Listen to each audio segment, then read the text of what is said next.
Pythagoras করতেছে কেন? Pythagoras করতে ও আগের থিওরি, ওটা ওটা অ্যাপ্লাই করা যাবে না, এটা শুধু এমসিকিউ তে।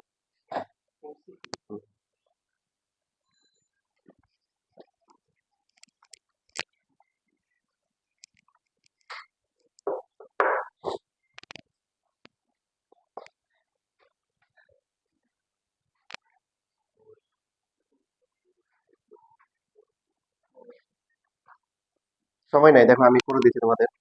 তোমাদের বলছিলাম যে এও কোন বাহু, দেখো এই বাহুটা, তারপরে ওডি এই বাহুটা, বিও কোনটা এটা, ও ই এটা, এই চারটা বাহু নিয়ে কোন কোন ত্রিভুজ হয় দেখো।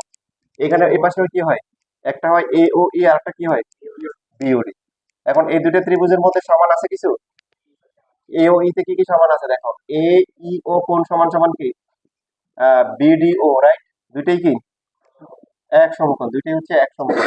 আর কিছু সমান আছে, ভেরি গুড, এ ও ই, আর একটা হচ্ছে কি বিওডি সমান কি কোণ, বিপ্রতীপ কোণ। কি কোণ? এই যে এই কোণটা আর এই কোণটা সমান, এই দুটো হচ্ছে বিপ্রতীপ কোণ। এই দুটো সমকোণ, এই দুটো কি কোণ, সমকোণ। তাহলে বাকি এদেরকে আমরা একটা করে রসগোল্লা খাওয়াই দিই এই দুজনকে।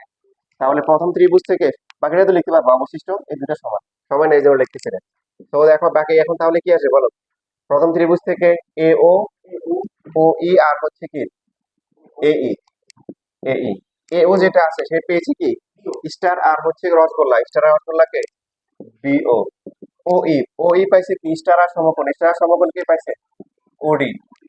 তারপরে হচ্ছে হলো যে 3 নাম্বার হচ্ছে এ ই, এ ই কি পেয়েছে রসগোল্লা আর কি সমকোণ, রসগোল্লা সমকোণ কে পাইছে বিডি। এখন আমাদের প্রমাণে কি লাগবে, এও ওডি বিও ও ই, তার মানে কি এই পার্টটা বাদ যাবে, রাইট?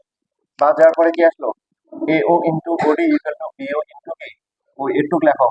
বাকি এবার দেখো, এটা অথবা এটা, এটার সাথে এটা অথবা এটার সাথে এটা নিয়ে বাকিটা আবার করবা। অর্ধেক কাজ হয়েছে। পরে আমাকে দেখাবো পরে ক্লাসে, মঙ্গলবার দেখা হবে বিকালে, ঠিক আছে? পারবা তো ইনশাল্লাহ?